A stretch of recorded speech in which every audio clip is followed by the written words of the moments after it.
has done some really good work over the last week. We've been working together, and he's done some really good work, so I'm very happy about that. We'll also be talking about trade and various other things, and I think we'll have a very strong day. We're going to have lunch afterwards. That'll go, and then we'll see you all later. But Mark, would you like to say something? Yeah.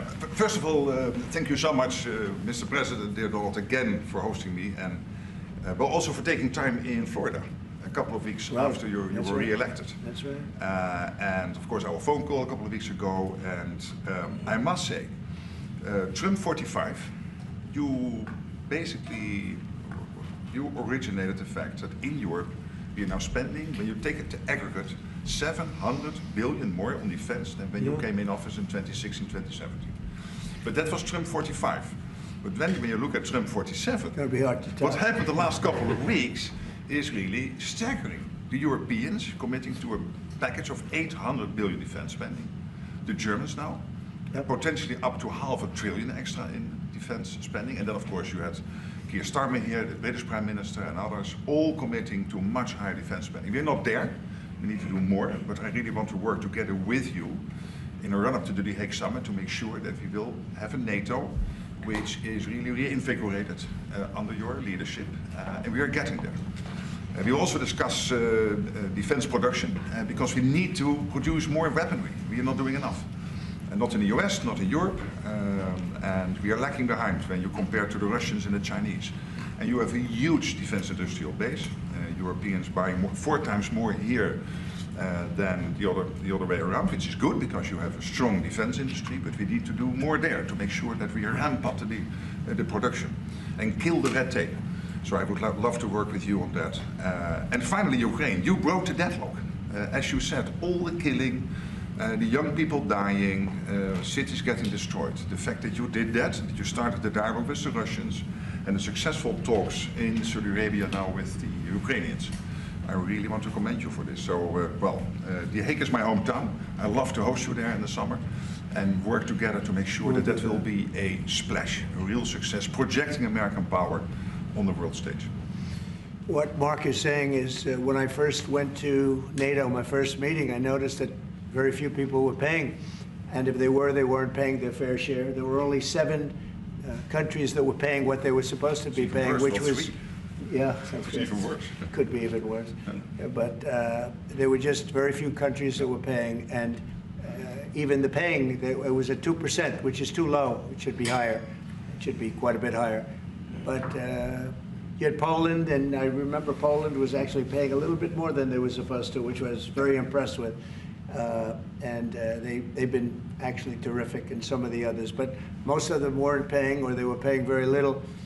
And I didn't think it was appropriate to bring it up there, but I said it's going to be brought up at my next meeting. And my next meeting, the first meeting, you want to give them a little break. The second meeting, it began, and I was able to raise hundreds of billions of dollars. I just said, we're not going to be involved with you if you're not going to pay. And the money started pouring in, and NATO became much stronger because of my actions and working along with a lot of people, including Mark, but they would not pay for other presidents, and I don't think other presidents even knew that they weren't paid. I asked, first question, has everybody paid up? And literally, I mean, they told me 7. You could be right, it could be 3, but that makes it even worse. But they just weren't paying. And I said, no, I won't protect if you're not paying. If you're delinquent or if the money isn't paid, why would we do that? And as soon as I said that, got a little hit from the press because they said, oh, gee, that's not very nice. But if you said the other, nobody would have paid. And the money started coming in by the billions. And, hundreds of billions of dollars flowed into NATO, and NATO became strong. Yeah. And you remember that. Your predecessor, who I thought was a very good man. Absolutely, Jens Stoltenberg. He sends his best greetings. He was terrific. Stoltenberg, Secretary General. And he made the statement that when Trump came in, the money started coming in like we never saw before. Hundreds of billions, actually probably close to $600 billion came in, and NATO became strong from that standpoint. And now we have to use it wisely, and we have to get this war over with, and you'll be back to a normal, much more normal life. And maybe we're close. We're getting words that things are going okay in Russia, and it doesn't mean anything until we hear what the final outcome is. But they have very serious discussions going on right now with President Putin and others. And hopefully they all want to end this nightmare. It's a nightmare. It's a horrible thing when you look. I get pictures every week. They give me the pictures of the battlefield, which I almost don't want to see. It's so horrible to see young people laying arms and legs and heads laying all over the field. It's the most terrible thing that you'll ever see. And it's got to stop. These are young people with mothers and fathers and sisters and brothers and friends, and it's got to stop. So we hopefully are going to be in a good position sometime today to have a good idea. We'll have we know where we are with Ukraine, and we are getting good signals outside of Russia as to where we are with Russia. And hopefully they'll do the right thing. It's really humanity. We're talking about humanity. We're not talking about the money. But then you add the money to it, and hundreds of billions of dollars is being spent and really wasted so unnecessarily. It should have never happened. So it's an honor to have you here. They picked a great gentleman. I'll tell you, I was so happy to hear, because you had somebody. Stoltenberg was really good, and you have somebody that's going to do an incredible job. And I was so much in favor of you. You have no idea. They had another person that I did not like. I was not happy. And I think I kept him from, you know what I'm talking about. I said, this is the right man to do it. And he really did. He was a great prime minister of the Netherlands. He did a great job. And that's what he's doing right now. So thank you, everybody, for being here. And it's a very great honor to have you. And we even have some of our great energy people here today, right? We have the governor, and we have Chris, Chris, right? Absolutely. He's supposed to be the most talented man in the world of energy, according to the governor. So I don't know if he's right. And we have General, you've been fantastic. Thank you very much. And we have a lot of good people that won't be so much involved with this, but they wanted to see what was happening. It's become a little bit of a show, but they wanted to see what was happening, and I think a lot of good things are happening. So with that, if anybody would have a question. Mr. President, on Russia. Please, Sorry. Steve Witkoff's trip to Moscow, you spoke about it. What sort of agreement do you hope he comes away from it with? Well, we'd like to see a ceasefire from Russia. And we have, not been working in the dark. We've been discussing with Ukraine land and pieces of land that would be kept and lost, and all of the other elements of a final agreement. There's a power plant involved, a very big power plant involved. Who's going to get the power plant, and who's going to get this and that? And so, it's not an easy process. But phase one is the ceasefire. A lot of the individual subjects have been discussed, though. We've been discussing concepts of land, because you don't want to waste time with a ceasefire if it's not going to mean anything. So we're saying, look, this is what you can get, this is what you can't get. They discussed NATO and being in NATO, and everybody knows what the answer to that is. They've known that answer for 40 years, in all fairness. So a lot of the details of a final agreement have actually been discussed. Now we're going to see whether or not Russia's there, and if they're not, it'll be a very disappointing moment for the world. Yeah. Vladimir Putin just said he is open to a ceasefire, but he does still have some concerns. He suggested that you two should speak directly. Do you have plans to speak to him soon? If so, when? Are you confident you can get this across the table? Sure. He did say that today. It was a very promising statement, because other people are saying different things, and you don't know if they have anything to really, if they have any meaning, or I don't know. I think some of them were making statements. I don't think they have anything to do with it. No, he put out a very promising statement, but it wasn't complete. And yeah, I'd love to meet with him or talk to him. But we have to get it over with fast. Every day people are being killed. It's not like, as we sit here, 2 people will be killed. Think of it. 2 people are going to be killed during this little period of time. Thousands of people a week are dying. So we really don't have very much time. We have to make this fast. It shouldn't be very complicated. Mr. President, a representative of Canada, the finance minister, are in town and will meet members of your administration during the day. Any chances that you will ban on the tariffs on aluminum and the ones that are planned for April 2nd? No. You are not going to change your mind? No, not. Look, we've been ripped off for years, and we're not going to be ripped off anymore. No, I'm not going to bend at all. Aluminum or steel or cars. We're not going to bend. We've been ripped off as a country for many, many years. been subjected to costs that we shouldn't be subjected to. In the case of Canada, we're spending $200 billion a year to subsidize Canada. I love Canada. I love the people of Canada. I have many friends in Canada. The great one, Wayne Gretzky, the great. Hey, how good is Wayne Gretzky? He's the great one.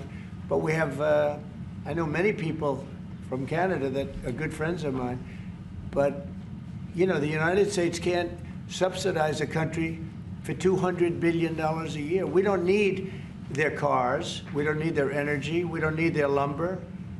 We don't need anything that they give. We do it because we want to be helpful, but it comes a point when you just can't do that. You have to run your own country.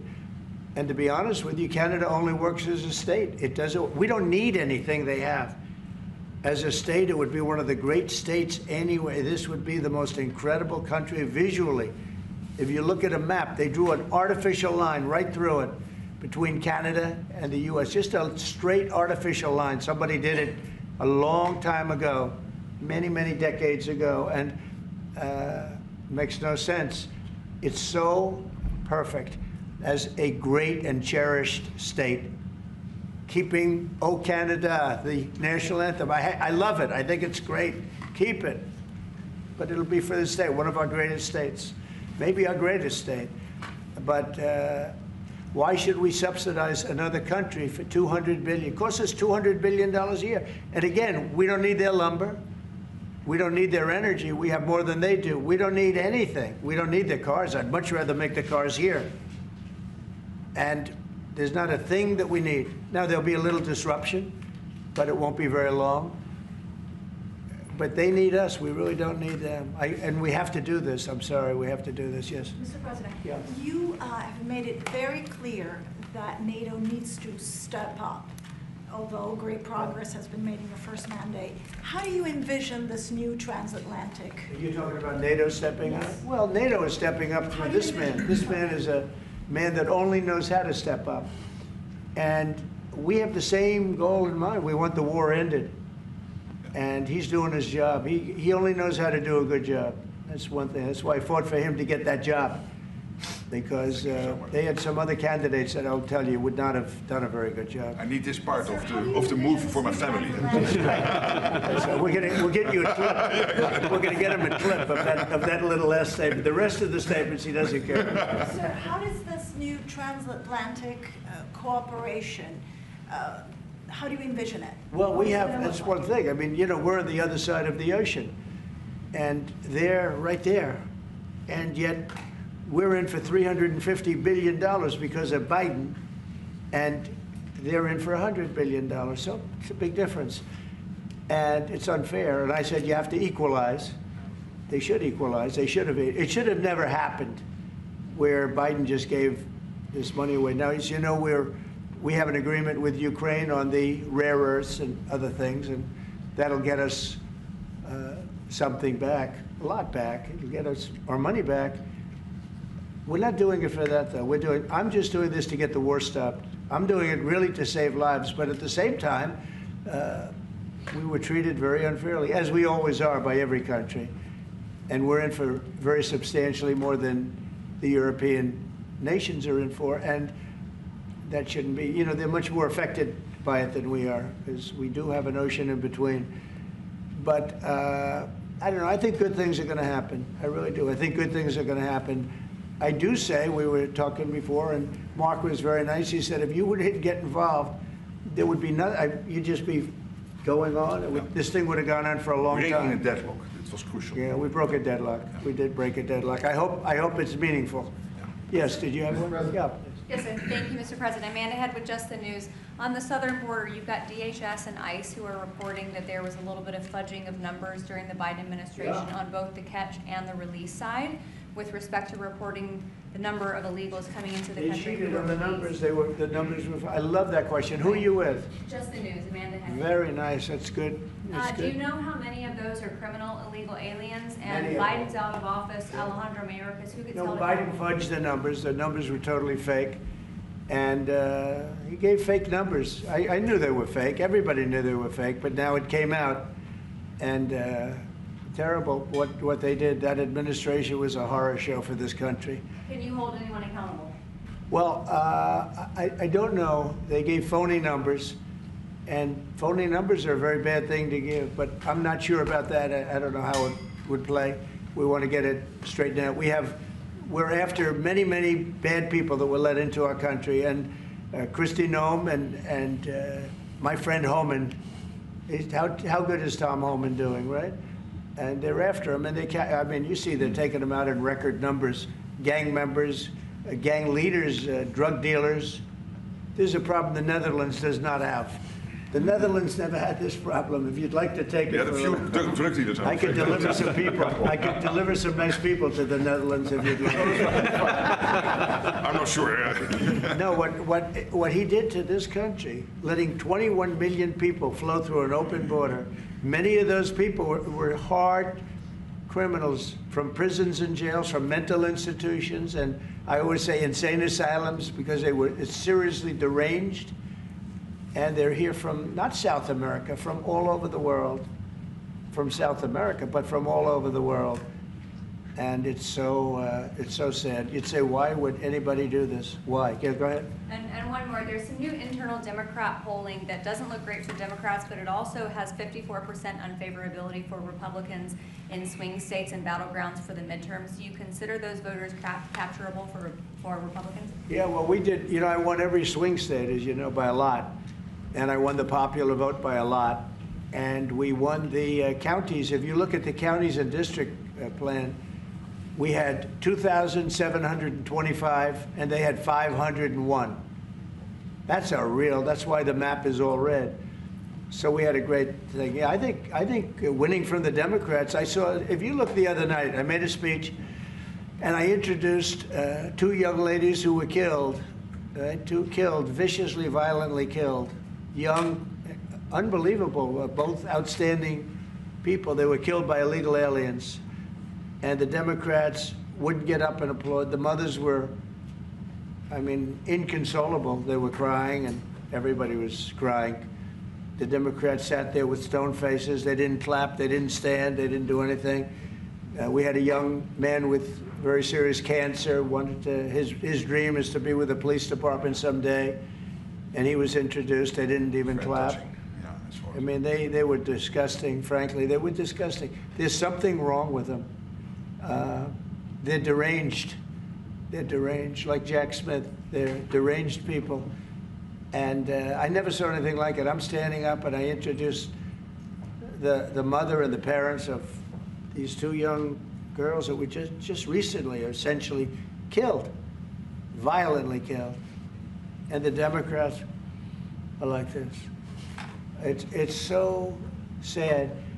And I saw this morning where one of them is pretty well known, one is arguing, fighting like crazy over men being able to play in women's sports. I said, yeah, I thought that was tried. I thought that was about a 95%, I think it's a 95% issue.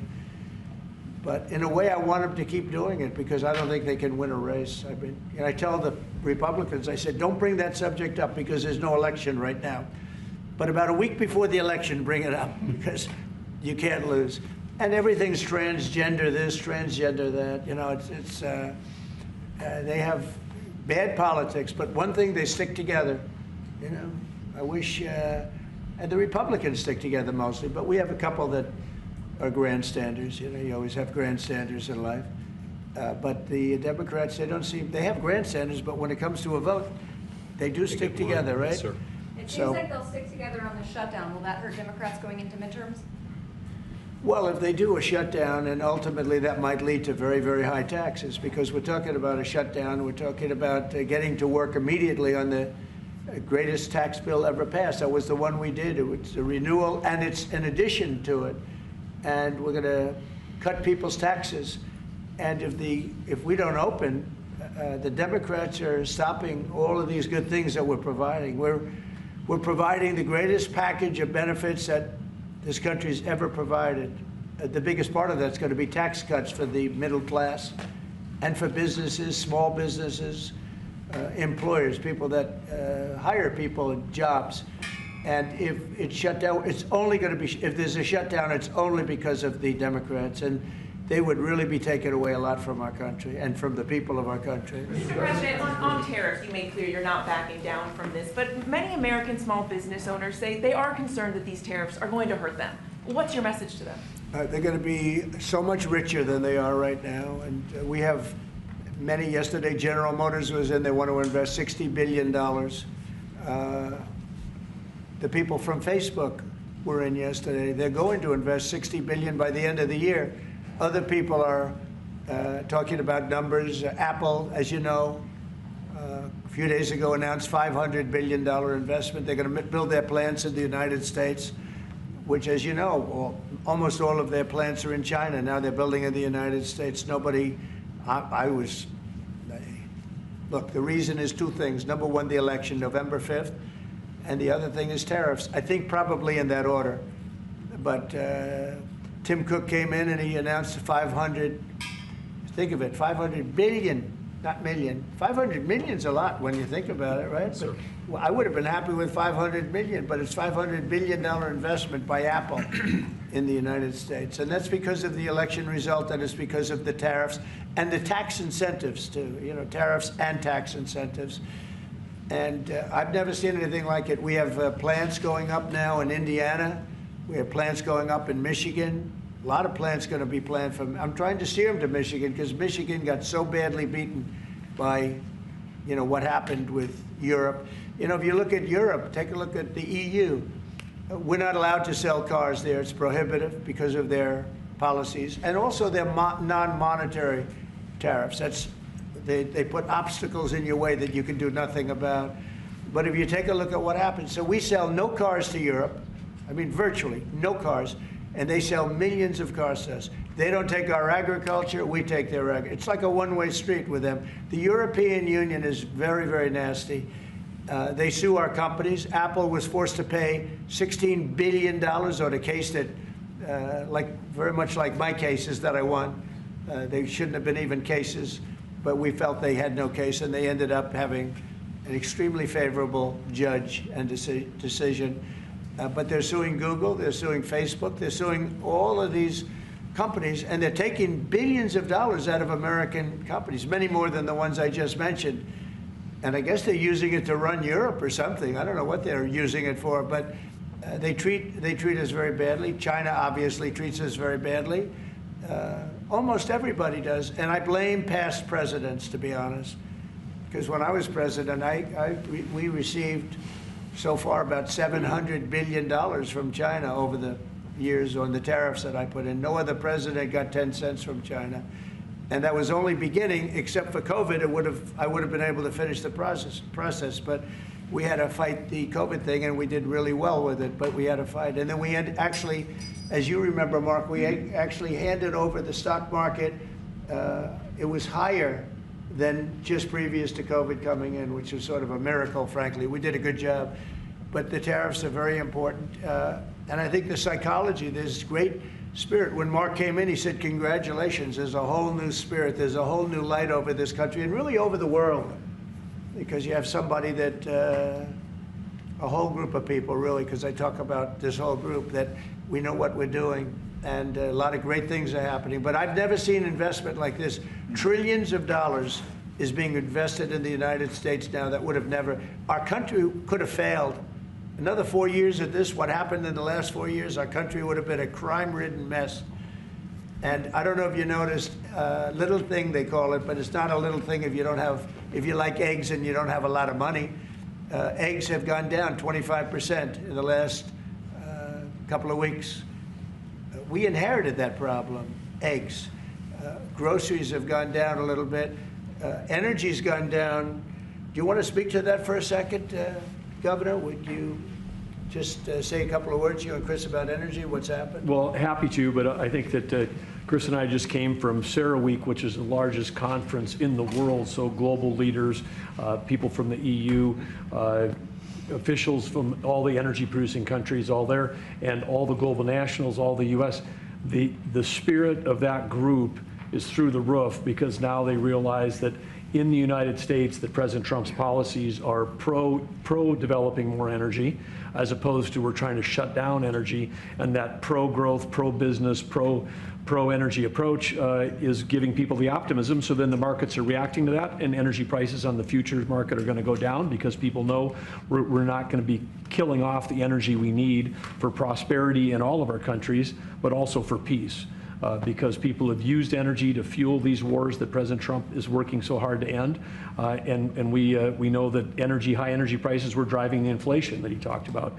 So it accomplishes two goals for us, which is prosperity for the world, peace for the world, when we have smart energy policies. And President Trump has brought common sense back to how we think about energy. And it's brought down now $65 a barrel, I saw this morning. That's phenomenal news. And that's going to that's what brought it up.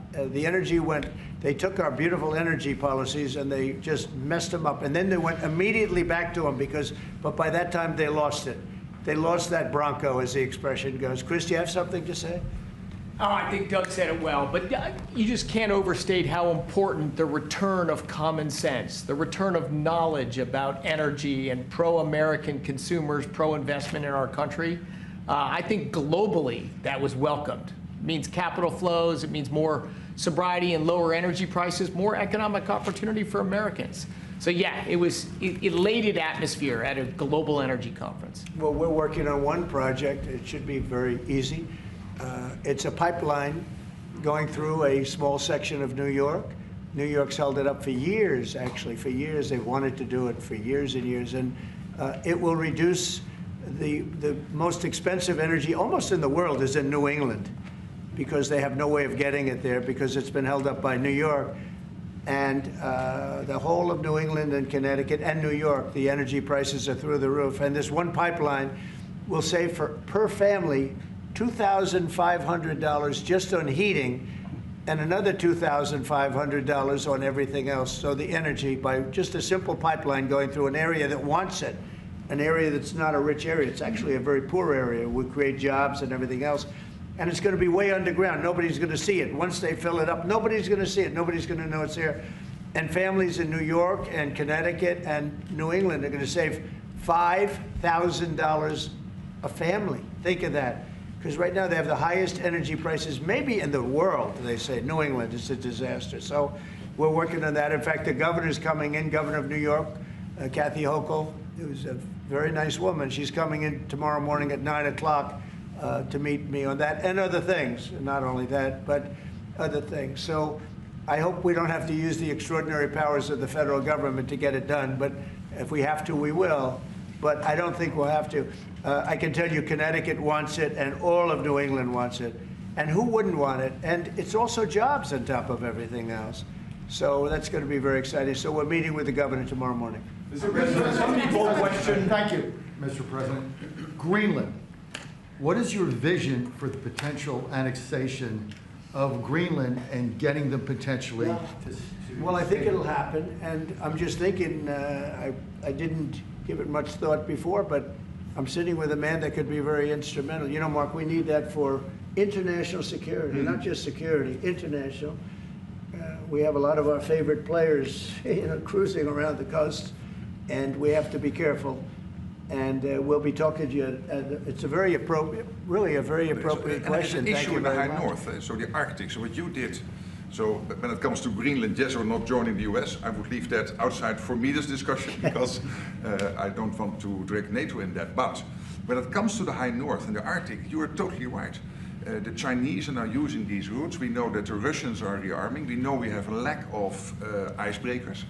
So the fact that the outside Russia, there are 7 Arctic countries working together on this under US leadership is very important to make sure that that region, that part of the world stays safe. And we know things are changing there and we have to be there.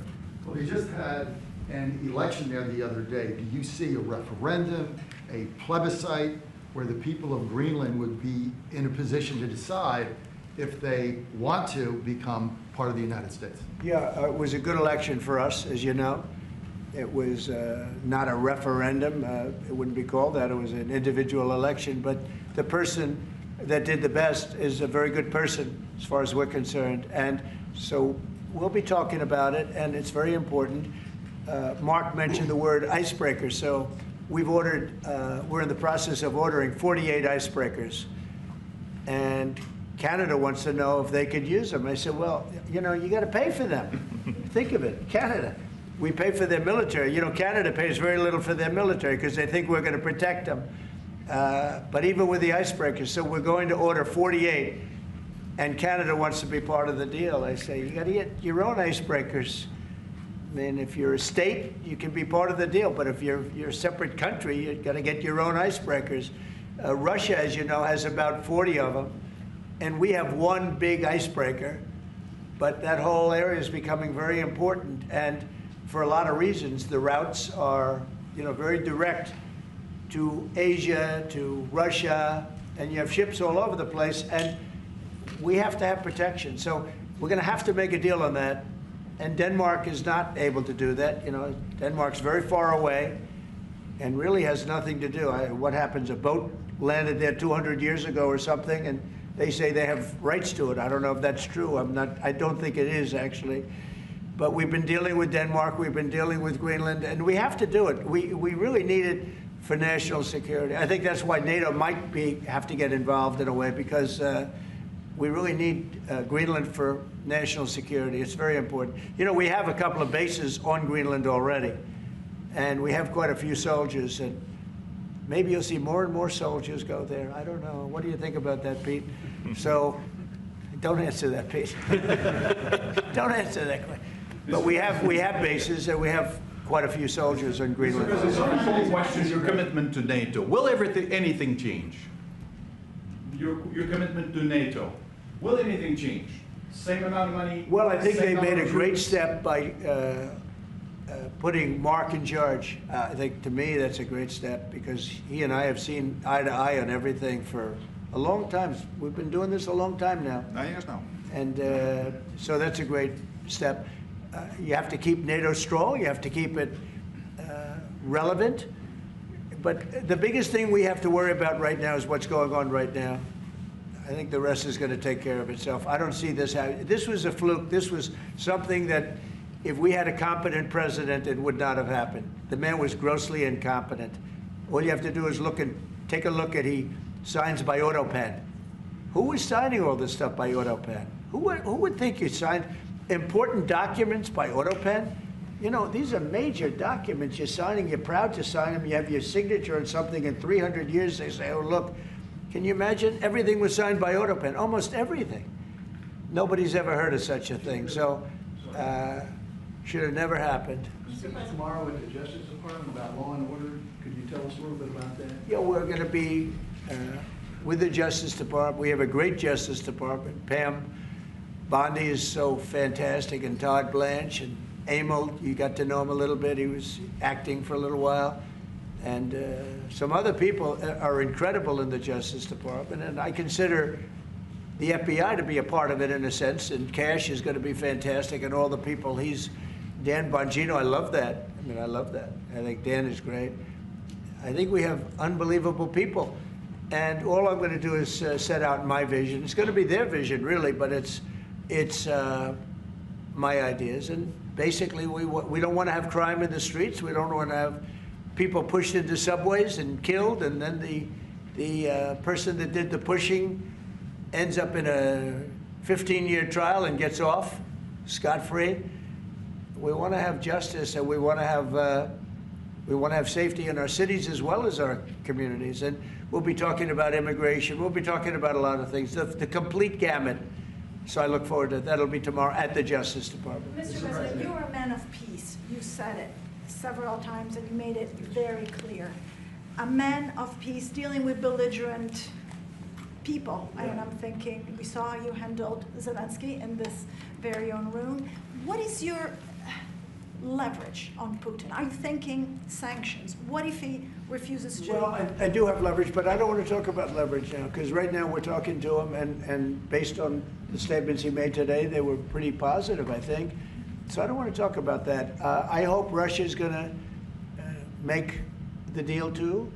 And I think once that deal happens, you're never going to be in a process. I don't think they're going back to shooting again. I really believe if we had if we get a peace treaty, a ceasefire treaty, I think that leads to peace. That's going to really lead to peace.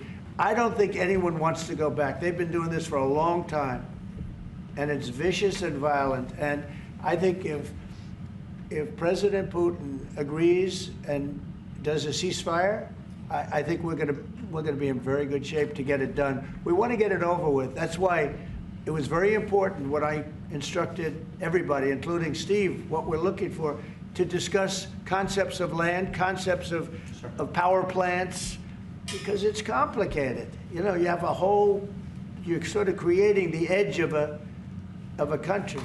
The sad part is that country, if this didn't happen, and it wouldn't have happened, I don't know if they would have to give anything back. I guess Crimea, you know, I said it last time, Crimea was given by Obama. Biden gave him the whole thing, and Bush gave him Georgia. And Trump didn't give him anything. I gave him, you know what I gave him? I gave them javelins. And the javelins were very effective, as you know. I gave them nothing. 2019. And then also, if you take a look, I was the one that stopped the pipeline going into Europe. It was totally stopped. Nord Stream 2, nobody ever heard of Nord Stream 2 before I came along. But I got along very well with President Putin. I got along with most of them. I get along great with President Xi. I got along great with Kim Jong-un. I got along great with all of them. And we had no wars. We had no problems. We wiped out ISIS in record time. General Raisin Kane, and he wiped them out. And he was going to be our new chief, right? He's going to be the head of Joint Chiefs of Staff. And he's a highly respected man. He's going to be great. Pete's going to be fantastic. I have no doubt about it. We have a great team, really great team. Yeah, please. Go ahead, please. Mr. President, some of our allies have said that they're worried that they could be the next to be attacked by Russia. You've spoken directly with the Russian president. Do you think those fears are justified? No, I don't. I think when this gets done, it's done. They're going to all want to go home and rest. I don't see it happening. Nope, I don't see that happening. And we'll make sure it doesn't happen. Not going to happen, but we'll make sure it doesn't happen. Yeah, go ahead, please. Leaders from Russia and Iran are heading to Beijing tomorrow to discuss nuclear programs. What do you hope to get out of that? Well, maybe they're going to talk about non-nuclear programs. Maybe they're going to be talking about the de-escalation of nuclear weapons, because, you know, I was talking about that with President Putin very strongly, and we could have done something had that election not been rigged. We would have had something. I think I would have made a deal with Putin on de-escalation, denuclearization, as they say, but we would have de-escalated nuclear weapons, because the power of nuclear weapons is so great and so devastating. And right now, Russia and us have by far the most, but China will catch us within 5 years. China doesn't have, but they're in the process of building, and they build. And within 4 or 5 years, they'll probably have the same. And by the way, this is a Republican tradition. Ronald Reagan, when he negotiated with Gorbachev in the 1980s about bringing down the number of nuclear weapons, it's what you have been doing your first term, and it is important. It would be a great achievement if we could bring down the number. We have so many weapons, and the power is so great. And number one, you don't need them to that extent. And then we'd have to get others, because, as you know, in a smaller way. Kim Jong-un has a lot of nuclear weapons, by the way, a lot. And others do also. You have India, you have Pakistan, you have others that have them. And we'd get them involved. But we started off with Russia and us. We have by far the most. And we were going to denuclearize. And that was going to happen. And then we were going to China. And I spoke to China. I spoke to President Xi about it. And he really liked the idea. You know, he'd like not to spend trillions of dollars building weapons that hopefully he's never going to have to use. And because they are very expensive also. So that would have been great. Okay, one or two more. There's been tension in the... Thank you. We're looking at an impending government shutdown Friday midnight. Yeah. Democrats for 30 years straight have said if there's a shutdown, bad things happen. Do you anticipate direct negotiations yourself with conference leader of the Democrats, Chuck Schumer? If they need me, I'm there 100%. It's right now it's 2 or 3 people. If it shuts down, it's not the Republicans' fault. You know, passed a bill where we had an incredible Republican vote. We only had one negative vote, a grandstander, you know, one grandstander. There's always a grandstander in the lot. But it was amazing. People were amazed that the Republicans were able to vote in unison like that, so strongly. If there's a shutdown, even the Democrats admit it'll be their fault. And I'm hearing a lot of Democrats are going to vote for it, and I hope they do. This is an extension. But ultimately, we want to vote for one big, beautiful bill where we put the taxes in, we put everything in. We're going to have big tax cuts. We're going to have tremendous incentives for companies coming into our country and employing lots of people. It'll be, I called it, in a rare moment, one big, beautiful bill. That's what I like, and it seems to be that's where they're heading. And we'll have to take care of something to do with Los Angeles. A place called Los Angeles almost burned to the ground. By the way, I broke into Los Angeles. Can you believe it? I had a break-in. I invaded Los Angeles, and we opened up the water, and the water is now flowing down. They have so much water, they don't know what to do. They were sending it out to the Pacific for environmental reasons. Okay, can you believe it? And in the meantime, they lost 25,000 houses. They lost, and nobody's ever seen anything like it. But we have the water. I'd love to show you a picture. You've seen the picture. The water is flowing through the half pipes. You know, we have the big half pipes that go down. Used to, 25 years ago, they used to have plenty of water, but they turned it off for environmental reasons. Well, I turned it on for environmental reasons and also fire reasons. But and I've been asking them to do that during my first term. I said, do it. I didn't think anything like could happen like this, but they didn't have enough water. Now the farmers are going to have water for their land, and the water is in there. But I actually had to break in. We broke in to do it because we had people that were afraid to give water. They were, in particular, they were trying to protect a certain little fish. And I say, how do you protect the fish if you don't have water? They didn't have any water, so they're protecting a fish. And that didn't work out too well, by the way. So they have a lot of water going down throughout California, all coming out from the Pacific Northwest, even some from Canada. Thank you, Canada, very much. I appreciate it. Next thing you know, they'll want to turn the water off. They want to charge us for the water. But it comes up from the Pacific Northwest, and it's a beautiful thing to see. I mean, it is brimming with water. Now, if they would have had that done, you wouldn't have had the damage because the fire would have been put out. The fire hydrants would have been loaded. The sprinklers in people's living rooms and bedrooms would have been loaded up with water. They had no water. The government makes them put sprinklers, and they had no water in the sprinklers because they had no water. So the water is flowing, and we're going to have to give a lot of money to Los Angeles to help them. And the Democrats are going to want to do that. So that's the one thing different. And frankly, I think that makes it a lot easier. But one of the big thing is we have the big, beautiful bill. We got to get that done. And that will put our country in a position like it's never been. It's a reduction of taxes.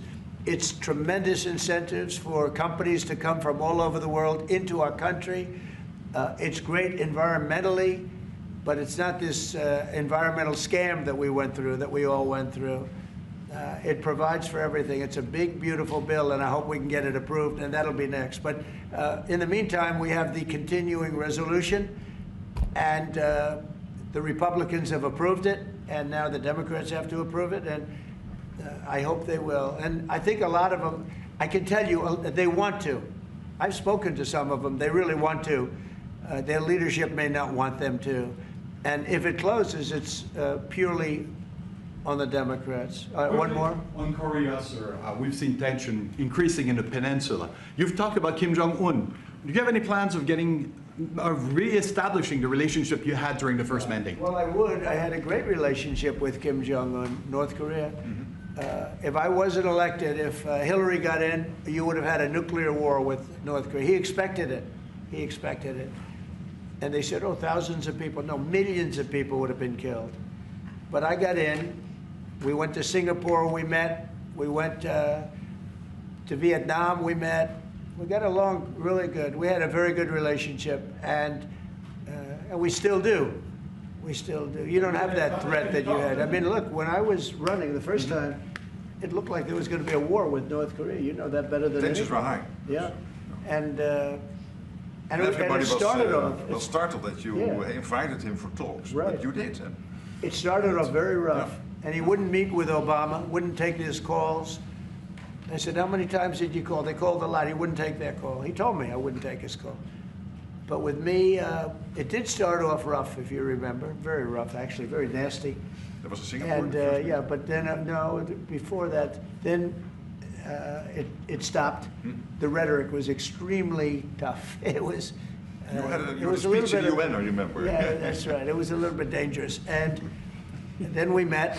They asked for a meeting, and then we met. And the meeting caused the Olympics, which was in South Korea, to become a tremendous success. Nobody was buying tickets for the Olympics because they didn't want to be nuked. And I met, and not only did the Olympics become successful, but North Korea participated in the Olympics. His sister visited. It was an amazing thing. And that was something that was an achievement of the Trump administration, great achievement. And so I have a great relationship with Kim Jong-un, and we'll see what happens, but certainly he's a nuclear power. Okay? Thank you very much, everybody. Thank you. Thank you very much. Thank you very much. The official level, you spend more time with the minister than your predecessor. It's really no. Well, I would say You passed the threshold. I think just now. Just now, I think. Just now, I spent more time with the rest of 4 years. Well, they'd ask a question, and you'd have 5 guys come and grab them and hold on. If they ever did that to me,